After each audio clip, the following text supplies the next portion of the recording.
अस्सलाम वालेकुम दोस्तों, मैं हूं एजी और आप देख रहे हैं एजी वर्ल्ड। दोस्तों, मुलाजमत का नाम जहन में आते ही काम काम और सिर्फ काम का ख्याल आता है। इसके बदले में मिलने वाली तनख्वाह एक इनाम की तरह महसूस होती है, मगर दुनिया में कुछ ऐसे अजीब व गरीब मुलाजमतें भी हैं जिनमें तनख्वाह के एवज लाखों रुपए तो मिलते हैं मगर काम कुछ भी नहीं करना पड़ता।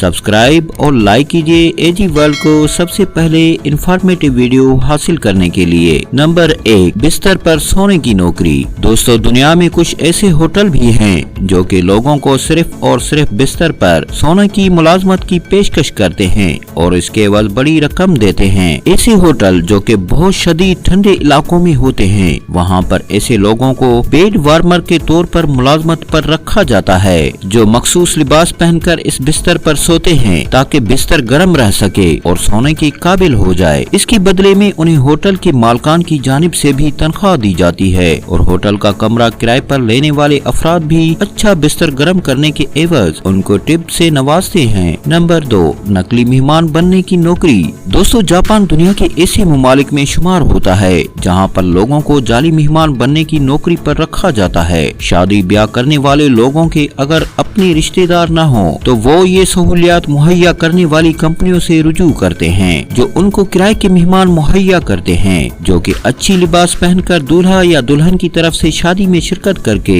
न सिर्फ मुफ्त का खाना खाते हैं बल्कि तनख्वाह भी पाते हैं। इसके अलावा डांस और गाने वगैरह गाने की सूरत में उन्हें अलहदा से मुआवजा भी दिया जाता है। नंबर 3, रोने की नौकरी। ये नौकरी आमतौर पर जापान, चीन और कोरिया वगैरह के इलाकों में दी जाती है। इसके अलावा इंडिया में भी कुछ इलाके ऐसे हैं जहाँ पर औरतों को ये मुलाजमत दी जाती है। किसी भी ऐसे घर में जहाँ पर कोई मर जाए, इन प्रोफेशनल रोने वालों को बुला लिया जाता है जो कि उस मरने वाले की मैयत पर बैन करते हैं और दूसरों को भी रुलाते हैं और इसके एवज मुआवजा, खाना पीना और कपड़े लेते हैं। नंबर 4, टी शर्ट पहनने की नौकरी। अमेरिका के एक शहरी ने एक ऐसी वेबसाइट बनाई हुई है जिसमें मुख्तलिफ कंपनियों के स्लोगन वाली टी शर्ट पहनकर उनका पैगाम दिया जाता है। उसके लिए वो मुख्तलिफ अफराद को मुलाजमत पर रखता है जो कि ये टी शर्ट पहनकर कंपनी का पैगाम देते हैं। नंबर 5, जाली मुलाजिम बनने की नौकरी। जैसा कि हम सब जानते हैं कि चीन अब एक बड़ी मुआशी ताकत बन चुका है, लिहाजा बहुत सारी अमेरिकी कंपनियां ऐसी हैं जो इन चीनी कंपनियों से कारोबारी रवाबित कायम करना चाहती हैं, मगर अपने बजट की कमी के सबब अपने मुलाजिम चीन नहीं भेज सकती हैं। तो ऐसी कंपनियां इन गोरे अफराद का इंतखाब करती हैं जो किसी न किसी सबब चीन में मौजूद होते हैं। ये कंपनियां उन अफराद से राब्ता करके बिजनेस मीटिंग्स में इन अफराद को अपने नुमाइंदों की सूरत में भेजते हैं और इसके एवज मुआवजे की अदायगी करती हैं। इन अफराद का काम सिर्फ बिजनेस ड्रेस में एंड डिनर्स में शिरकत करना होता है और इसके बदले में वो खतीर मुआवजा वसूल करते हैं। प्यारे दोस्तों, आपको हमारी ये वीडियो कैसी लगी? अगर पसंद आई है तो लाइक, शेयर और हमारे चैनल को सब्सक्राइब जरूर कीजिएगा।